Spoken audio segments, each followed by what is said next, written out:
اسی طرح سے ایک اور بات میں آپ کو ذکر کروں، یہ بھی ماں باپ کی فرما برداری کے حوالے سے ہے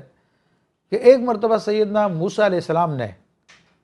اللہ تبارک و تعالیٰ کی بارگاہ میں عرض کی، اے میرے رب، جنت میں میرے ساتھ کون ہوگا؟ تو رب نے انہیں بتایا کہ ایک شخص ہے اور وہ فلاں فلاں جگہ پہ رہتا ہے، وہ تمہارے ساتھ ہوگا۔ آپ نے اس کو دیکھا، دکھایا گیا آپ کو، آپ پھر نکلے کہ جا کے دیکھوں یہ شخص ہے کون، یعنی کتنی عبادت کرتا ہے کہ نبی کے ساتھ ہوگا، یہ کیسا شخص، اس کے اعمال کیا ہیں۔ تو یہ شخص جب وہاں پر پہنچا، حضرت موسیٰ علیہ السلام جب اس شخص کے یہاں پہ پہنچے تو آپ نے اس شخص کو دیکھا، وہ تو ایک کسائی ہے، قصاب ہے وہ، اور عام زندگی گزارتا ہے، کوئی بڑا عبادت گزار نہیں ہے۔ تو آپ کو بڑی حیرانی ہوئی، یہ کیا معاملہ ہے، یہ شخص میرے ساتھ کیسے ہوگا جنت میں؟ تو آپ نے اسی سے پوچھا کہ بھائی معاملہ ایسا ہے کہ تم میرے ساتھ جنت میں ہوگے، لیکن تم کون سا عمل کرتے ہو جس کی بدولت تمہیں اتنا بڑا مرتبہ ملا ہے؟ تو اس پر اس نے کہا کہ موسیٰ علیہ السلام، میری ماں تھی اور وہ بہت بوڑھی تھی، اور میں اس کی خدمت کیا کرتا تھا، اور میں اپنے منہ میں چبا کے، اس کے دانت بھی نہیں تھے، اپنے منہ میں چبا کے اس کو نوالے کھلایا کرتا تھا،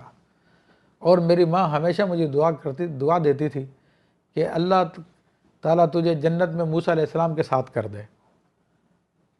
تو یہ ماں کی دعا تھی کہ جس کی وجہ سے وہ بنی اسرائیل کا شخص جو کہ ایک عام آدمی تھا، کوئی بہت زیادہ عبادت گزار نہیں تھا، اس کو موسیٰ علیہ السلام کے ساتھ رہنے کا موقع، جنت میں رہنے کا موقع دیا جائے گا۔ تو عزیزان محترم، اس سے آپ اندازہ کر سکتے ہیں کہ شریعت مطہرہ نے ماں باپ کی اہمیت بتانے کے لیے کیسے واقعات ہمیں بتائے ہیں، کیسی ترغیبیں ہمیں دلائی ہے۔ تو آج ہم سب کو اس سلسلے میں بالکل احتیاط کرنی چاہیے اور پوری توجہ کرنی چاہیے کہ ہم ماں باپ سے آگے بڑھنے کی کوشش نہ کریں، کیونکہ اللہ تبارک و تعالیٰ نے فرمایا کہ ان سے بات بھی کرنی ہے تو نرم انداز میں بات کرنی ہے۔ فرمایا کہ قُلْ لَهُمَا قَوْلًا كَرِيمًا، کہ ان سے تو نرم انداز میں بات کر۔ اور آج تو بعض اولادیں ایسی ہیں جو اپنے ماں باپ کو برا بھلا بھی کہتی ہیں، سخت سست بھی کہتی ہیں، لیکن اللہ تبارک و تعالیٰ فرماتا ہے کہ تو ان کو اف تک نہ کہے، کہ یہ بھی اللہ تعالیٰ کو پسند نہیں ہے کہ ماں باپ کو اف، یعنی ناراضگی کے طور پہ، یعنی اپنے غصے کو ظاہر کرنے کے لیے اس قسم کے الفاظ لوگ بولتے ہیں، تو اللہ تبارک و تعالیٰ نے اس سے بھی منع فرمایا۔ اور ماں باپ کے آداب میں سے بزرگان دین نے یہ بات بیان کی، فقہ نے لکھا ہے اس کو، کہ اپنے ماں باپ کے سامنے ہمیشہ مؤدب رہے، ادب کے ساتھ رہے، ان کے سامنے بیٹھا ہو تو ان کے سامنے پاؤں پھیلا کے نہ بیٹھے، ان کے ساتھ بیٹھا ہو تو خود اونچی جگہ پہ نہ بیٹھے کہ ماں باپ نیچے ہوں، ماں باپ کو اونچا رکھے اور خود نیچے بیٹھے۔ اگر وہ اپنی اولاد کو آواز دیں تو ان کے جواب میں یہ نہ کہے کہ آ رہا ہوں جی۔ امام اہل سنت مجدد دین و ملت الشاہ امام احمد رضا خان علیہ رحمۃ الرحمن ارشاد فرماتے ہیں کہ اگر ماں باپ تمہیں آواز دے تو اس طرح سے جواب دیں جس طرح غلام اپنے آقا کو جواب دیتا ہے، جی حاضر ہوا۔